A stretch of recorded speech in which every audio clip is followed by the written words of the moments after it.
வணக்கம் நண்பர்களே. சாணக்கியர் கூறுகிறார், உண்மை தெரிந்தவன் மட்டுமே பொய் பேசுவான். ஏனெனில் பொய்யை கேட்பவர்களுக்கு உண்மை தெரியாமல் இருக்கலாம், ஆனால் பொய் சொல்பவன் எப்போதும் உண்மையை அறிந்திருப்பான். அதனால்தான் பொய்யை கண்டறிவது ஒரு கலை. இன்றைக்கு நாம் பார்க்க போகும் இந்த காணொளி மிகவும் சிறப்பு வாய்ந்தது. ஏனென்றால் வாழ்க்கையில் ஒவ்வொரு அடியிலும் உங்களுக்கு பயன்படும் ஒரு கலையை கற்றுக்கொள்ளப் போகிறோம். அதுதான் பொய்யை கண்டறியும் கலை. இந்த கலையை கற்றுக்கொள்வது தங்கள் வாழ்க்கையை உண்மையின் பாதையில் கொண்டு செல்ல விரும்பும் ஒவ்வொருவருக்கும் அவசியம். இந்த காணொளியில் நீங்கள் எப்படி பொய்யை எளிதில் கண்டறியலாம், எந்தெந்த சிக்னல்களை கவனிக்க வேண்டும் மற்றும் என்னென்ன முன்னெச்சரிக்கைகளை கடைபிடிக்க வேண்டும் என்பதை பற்றி தெரிந்து கொள்வோம். ஆனால் அதற்கு முன்பு சாணக்கியருக்கும் அவரது சீடர் சந்திரகுப்தருக்கும் இடையேயான ஒரு கதையை உங்களுக்கு சொல்கிறேன். இந்த கதை உங்களுக்கு ஊக்கமளிப்பது மட்டுமன்றி, சாணக்கியர் தனது கூர்மையான புத்தியாலும் உற்று நோக்கும் திறனாலும் எப்படி பொய்யை ஒரு நொடியில் கண்டுபிடித்தார் என்பதையும் கற்றுக் கொடுக்கும். எனவே இந்த காணொளியை இறுதி வரை கட்டாயம் பாருங்கள். ஏனெனில் இன்று உங்கள் வாழ்க்கையை மாற்றக்கூடிய ஒன்றை கற்றுக்கொள்ளப் போகிறீர்கள். தொடங்குவோம். ஒரு நாள் சந்திரகுப்தர் தனது குரு சாணக்கியரிடம் வந்தார். அவரது முகத்தில் ஒரு விதமான குழப்பம் இருந்தது. அவர் எதையோ மறைப்பது போல தோன்றியது. சாணக்கியர் அவரை பார்த்து அமைதியான குரலில் கேட்டார், சந்திரகுப்தா, என்ன விஷயம்? உன் மனம் ஏன் இன்றைக்கு சற்று சோகமாக இருக்கிறது? சந்திரகுப்தர் சிரித்தவாறே பதிலளித்தார், குருதேவா, ஒன்றுமில்லை. போருக்கான ஏற்பாடுகளில் மும்முரமாக இருந்தேன். எல்லாம் சரியாக இருக்கிறது. ஆனால் அவரது கண்கள் வேறொன்றை சொல்லின. சந்திரகுப்தரின் சிரிப்பு போலியானது என்பதையும் அவரது குரலில் லேசான நடுக்கம் இருப்பதையும் சாணக்கியர் கவனித்தார். சாணக்கியர் புன்னகைத்தவாறே சொன்னார், சந்திரகுப்தா, நீ என் சீடன். என்னிடம் எதையும் மறைக்க வேண்டிய அவசியமில்லை. என்ன விஷயம், சொல். சந்திரகுப்தர் மீண்டும் சிரித்து அதை கடந்து செல்ல முயன்றார். குருதேவா, நீங்களும் அப்படித்தான். என் மனதில் உள்ளதை ஒவ்வொரு முறையும் படித்து விடுகிறீர்கள். உண்மையில் எதுவும் நடக்கவில்லை. ஆனால் சாணக்கியருக்கு புரிந்து கொள்ள அதிக நேரம் எடுக்கவில்லை. அவர் 2 நிமிடங்களுக்குள் சந்திரகுப்தரின் பொய்யை பிடித்துவிட்டார். சாணக்கியர் அமைதியான ஆனால் உறுதியான குரலில் கூறினார், சந்திரகுப்தா, நீ சொன்னது உண்மையில்லை. நேற்று இரவு நீ இரகசியமாக ஒரு சந்திப்பை நடத்தினாய். அதில் சில வீரர்களுடன் சேர்ந்து ஒரு திட்டத்தை தீட்டி அந்த திட்டத்தை நீ என்னிடம் மறைக்கிறாய். நான் சொல்வது சரியா? சந்திரகுப்தர் ஸ்தம்பித்து போனார். அவரது கண்கள் ஆச்சரியத்தால் விரிந்தன. அவர் தைரியத்தை வரவழைத்துக் கொண்டு சொன்னார், குருதேவா, நான் மிகப்பெரிய நம்பிக்கையுடன் பொய் சொன்னேன். நீங்கள் இவ்வளவு எளிதாக எப்படி கண்டுபிடித்தீர்கள்? தயவு செய்து இந்த கலையை எனக்கு கற்றுக் கொடுங்கள். சாணக்கியர் சிரித்தவாறே சொன்னார், என் சீடனே, பொய்யை கண்டுபிடிப்பது மாயமில்லை.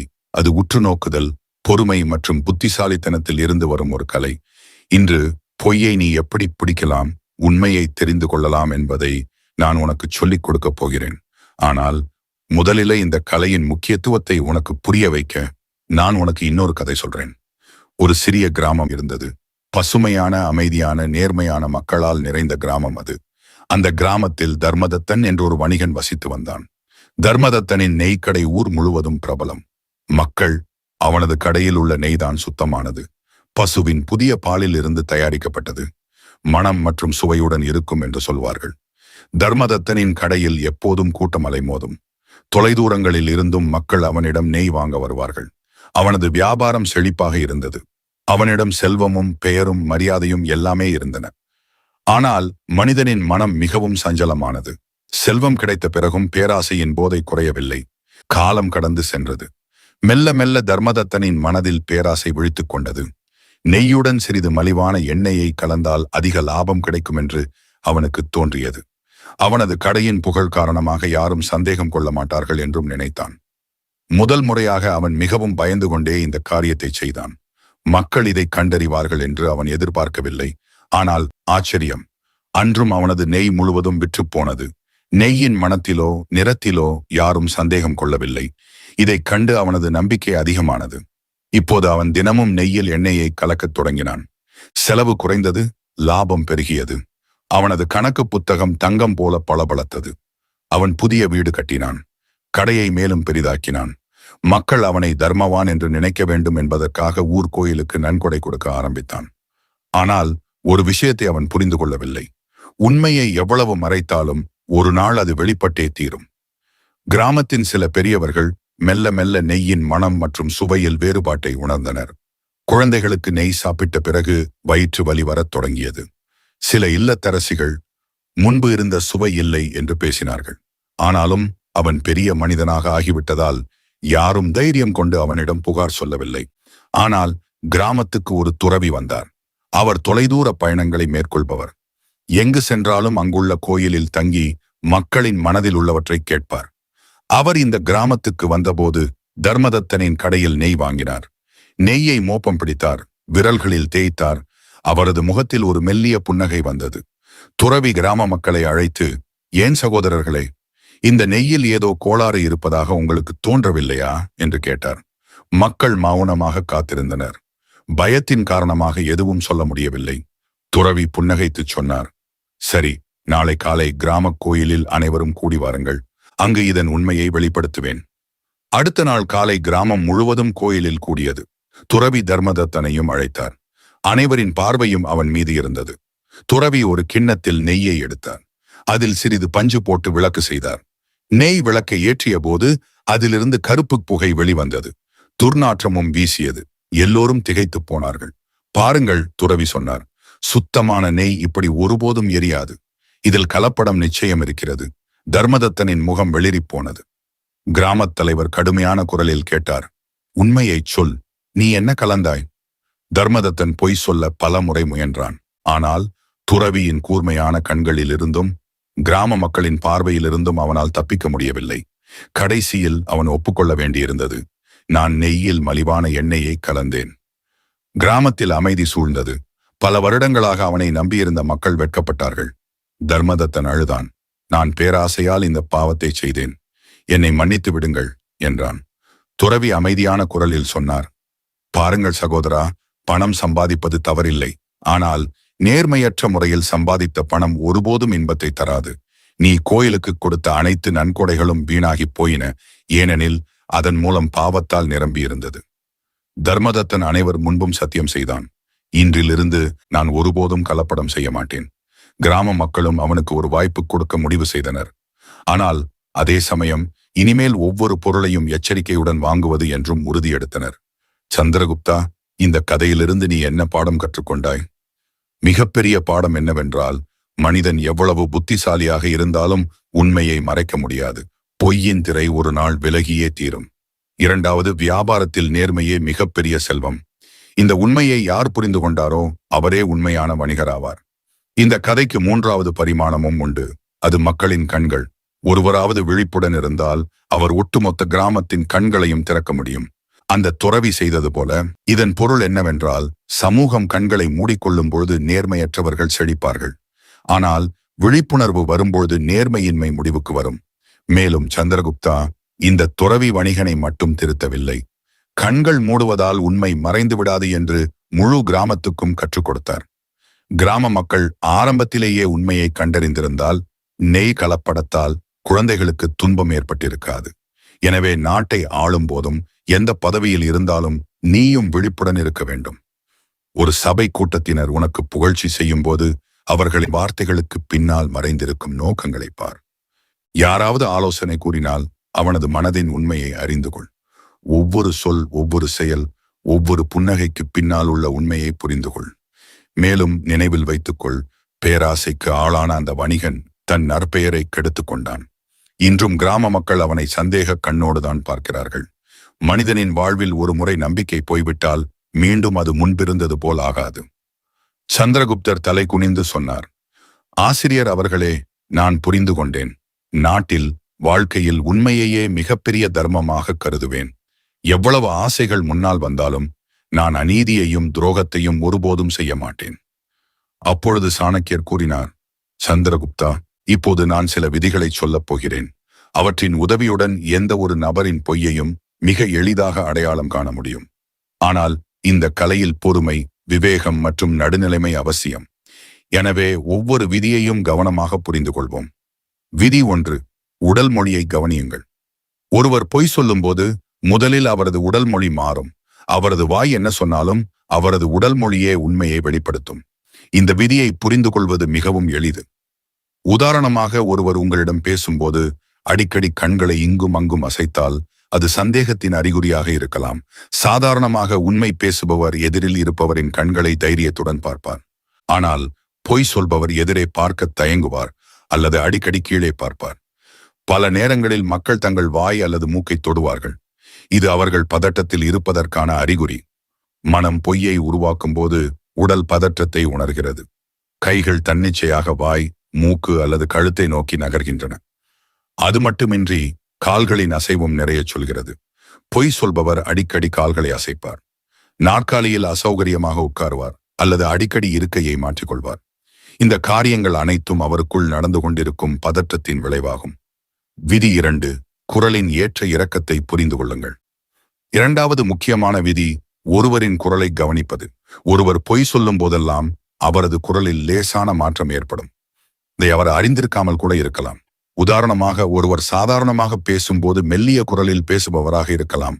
ஆனால் ஒரு குறிப்பிட்ட கேள்விக்கு திடீரென அவரது குரல் சத்தமாகவோ அல்லது கரகரப்பாகவோ மாறினால் அந்த கேள்வியால் அவர் அசௌகரியமாக இருக்கிறார் என்று அர்த்தம்.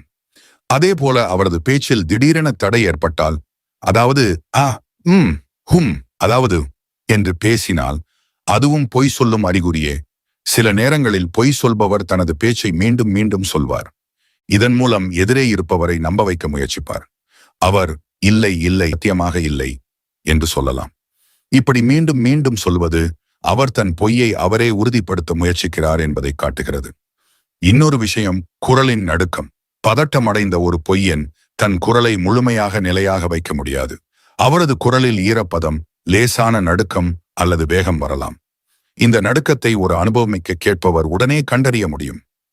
ஆனால் இங்கும் கவனம் தேவை. சில சமயங்களில் மக்கள் மேடையில் பேசும்போது அல்லது அறிமுகமில்லாத ஒருவரிடம் பேசும்போது பதற்றம் காரணமாகவும் இது போன்ற சிக்னல்களை காட்டுவார்கள். எனவே குரலின் அடிப்படையில் மட்டுமே முடிவுக்கு வர வேண்டாம். அவரது முகபாவங்கள், கண்களின் அசைவு மற்றும் உடல் நிலை ஆகியவற்றையும் சேர்த்து சோதிக்கவும். விதி 3. கதையில் முரண்பாடுகளை கண்டறியுங்கள். ஒருவர் பொய் சொல்லும்போது அவரது பேச்சில் முரண்பாடுகள் இருப்பது இயல்பே. உண்மை ஒன்றேதான். எனவே உண்மை பேசுபவரின் கதை எப்போதும் ஒரே மாதிரியாக இருக்கும். ஆனால் பொய் சொல்பவர் தனது பேச்சை மீண்டும் மீண்டும் உருவாக்க வேண்டியிருக்கும். இந்த சுழற்சியில் எங்காவது தவறிழைத்து விடுவார்.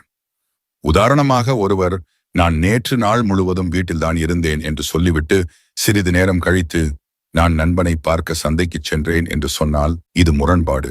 2 விஷயங்களும் ஒரே நேரத்தில் உண்மையாக இருக்க முடியாது. இப்படித்தான் மக்கள் தங்கள் பேச்சை மாற்றிக்கொண்டே இருப்பார்கள். பொய்யின் அடுக்குகளும் விலகிக் கொண்டே செல்லும். நீங்கள் அமைதியுடனும் பொறுமையுடனும் அவரது முதல் மற்றும் பிந்தைய பதில்களை சேர்த்து கவனித்தால் இந்த வேறுபாடுகள் உங்களுக்கு தெரியும். குறிப்பாக அவரிடம் வெவ்வேறு வழிகளில் ஒரே விஷயத்தை கேட்கும்போது. சில சமயங்களில் அதே கேள்வியை கேட்டால் அவரது பதில் மாறிவிடும். இதுவும் பொய்யின் அறிகுறிதான். கவனமாக இருங்கள். சில சமயங்களில் உண்மையிலேயே மனிதர்கள் மறந்துவிடலாம். எனவே இந்த விதியுடன் மற்ற விதிகளையும் கவனத்தில் கொள்ளுங்கள். விதி 4. உணர்ச்சிகளின் ஆழத்தை ஆராயுங்கள். பொய் சொல்பவரின் உணர்ச்சிகளும் பெரும்பாலும் போலியானதாகவே இருக்கும். உதாரணமாக, ஒருவர் மிக அதிகமாக துக்கம் அல்லது மகிழ்ச்சியை காட்டினாலும் அவரது கண்களில் கண்ணீரோ அல்லது முகத்தில் உண்மையான உணர்வோ இல்லாவிட்டால் இது சந்தேகத்துக்குரியது. உண்மையான உணர்வுகள் உள்ளத்தில் இருந்து வருகின்றன. அவற்றுக்காக அதிக முயற்சி செய்ய தேவையில்லை. ஆனால் பொய் சொல்லும்போது ஒருவர் யோசித்து உணர்வுகளை உருவாக்குவார். அதனால்தான் அவரது குரல், முகபாவம் மற்றும் கண்களின் ஒளியில் வேறுபாடு தெரியும். உதாரணமாக, ஒரு நண்பர் உங்கள் உதவியால் மிகவும் மகிழ்ச்சியாக இருப்பதாக சொல்கிறார். ஆனால் அவரது முகத்தில் மகிழ்ச்சி இல்லை அல்லது அவர் மீண்டும் மீண்டும் சிரிக்க முயற்சிக்கிறார் என்றால் ஏதோ தவறு இருக்கிறது என்று புரிந்து கொள்ளுங்கள். அதேபோல பொய்யான துக்கத்தை காட்டுபவர் அடிக்கடி முகத்தை தொடலாம், கீழே பார்க்கலாம் அல்லது முகத்தை திருப்பிக் கொள்ளலாம். ஆனால் கவனம் தேவை. ஒவ்வொரு முறையும் அதிக உணர்ச்சிகளை காட்டுவது பொய் என்பதற்கான அறிகுறி அல்ல. சில மக்கள் இயற்கையாகவே நாடகப்பாங்கு கொண்டவர்களாக இருக்கலாம். எனவே பேச்சு, உடல் மொழி, குரல் அனைத்தையும் சேர்த்து யோசியுங்கள். விதி 5. நேர அழுத்தத்தை கொடுங்கள். பொய் சொல்பவர் தனது பொய்யை தயாரிக்க நேரம் விரும்புவார். நீங்கள் திடீரென்று அவரிடம் கேள்விகளை அடுக்கி கேட்டாலோ அல்லது விரைவான பதில்களை கேட்டாலோ அவர் பதட்டப்படலாம் அல்லது தடுமாறி பதிலளிப்பார். உதாரணமாக, நீங்கள் ஒருவரிடம் நீ நேற்று இரவு எங்கே இருந்தாய் என்று கேட்கிறீர்கள். அவர் உடனே பதிலளிக்காமல் யோசிக்கத் தொடங்கினால் அல்லது இங்கும் அங்கும் பார்க்கத் தொடங்கினால் அவர் மனதில் ஒரு பதிலை உருவாக்கி கொண்டிருக்கிறார் என்று அர்த்தம். ஆனால் உண்மை பேசுபவர் தயங்காமல் தெளிவாக பதிலளிப்பார். எனவே நீங்கள் யாராவது மீது சந்தேகம் கொண்டால் திடீரென கேள்விகளை கேட்டு உடனடி பதிலை கேளுங்கள். இதனால் பொய் சொல்பவரின் மனதில் பதட்டம் அதிகரிக்கும். அவரது முகம் மற்றும் உடல் மொழியில் மாற்றங்கள் தெரியும். ஆனால் இங்கும் கவனம் தேவை. சில நேரங்களில் உண்மை பேசும்போதும் கேள்விகள் பழையதாக இருந்தாலோ அல்லது அவர் சோர்வாக இருந்தாலோ பதிலளிக்க நேரம் எடுத்துக்கொள்ளலாம். எனவே இதன் அடிப்படையில் மட்டுமே முடிவுக்கு வர வேண்டாம். மற்ற விதிகளையும் சேர்த்து கவனியுங்கள். விதி 6. கூடுதல் தகவலை கவனியுங்கள். பொய் சொல்பவர் தனது பேச்சை நம்ப வைக்க தேவையற்ற நிறைய தகவல்களையும் தருவார். அவர் முக்கிய கேள்வியுடன் தொடர்பில்லாத சிறிய விஷயங்களையும் சொல்லத் தொடங்குவார். உதாரணமாக, நீங்கள் ஒருவரிடம் "நீ நேற்று எங்கே இருந்தாய்?" என்று கேட்கிறீர்கள். அதற்கு அவர், "நான் சந்தைக்கு போனேன், அங்கே ஒரு சிவப்பு கார் தெரிந்தது, பிறகு திடீரென்று மழையும் வந்துவிட்டது, அப்பொழுதுதான் நான் என் நண்பனை சந்தித்தேன்" என்று சொன்னால் இது தேவைக்கு அதிகமான விவரம். உண்மை சொல்பவர் நேரடியாக "சந்தைக்கு போனேன்" என்று பதிலளிப்பார். இந்த பொய்யான நபர் தன் பேச்சில் இவ்வளவு கூடுதலான விஷயங்களை சேர்ப்பதால் கேட்பவர் குழப்பம் அடைந்து உண்மையான கேள்வியை மறந்துவிடலாம். இதுவும் பொய்யின் அறிகுறியாக இருக்கலாம். ஆனால் இங்கும் எச்சரிக்கை தேவை. சிலர் இயல்பாகவே விரிவாக பேசுவார்கள். எனவே முதலில் இந்த தன்மையை புரிந்து கொள்ளுங்கள். ஒரு குறிப்பிட்ட விஷயத்தை பற்றி அவர் வழமைக்கு மாறாக நீண்ட நேரம் பேசினால் அப்போது எச்சரிக்கையாக இருங்கள். விதி 7. உங்கள் உள்ளுணர்வை நம்புங்கள். நம் அனைவருக்கும் உள்ளுணர்வு அல்லது கட் ஃபீலிங் என்ற ஒரு இயல்பான உணர்வு உள்ளது. யாராவது பொய் சொல்லும்போது இது சரியாக தோன்றவில்லை என்ற ஒரு லேசான குரல் மனதிற்குள் கேட்கும். இந்த உள்ளுணர்வை புறக்கணிக்க வேண்டாம். ஒருவர் உங்கள் கண்களை பார்த்து "நான் உண்மைதான் சொல்கிறேன்" என்று சொன்னாலும் உங்கள் மனதில் சந்தேகம் எழுந்தால் அந்த உணர்வுக்கு முக்கியத்துவம் கொடுங்கள். உங்களது ஆழ்மனம் அந்த நபரின் முகம், உடல் மொழி, வார்த்தைகள் மற்றும் சூழ்நிலையிலிருந்து கிடைத்த அனைத்து சிக்னல்களையும் ஒன்றாக இணைத்து இந்த செய்கையை உங்களுக்கு தருகிறது. இந்த 7 விதிகளையும் உங்கள் வாழ்க்கையில் தொடர்ந்து முயற்சி செய்து கொண்டே இருந்தால் குறுகிய காலத்திலேயே நீங்களும் உண்மையான மற்றும் போலியான விஷயங்களுக்கு இடையே உள்ள வித்தியாசத்தை கண்டறிய கற்றுக்கொள்வீர்கள்.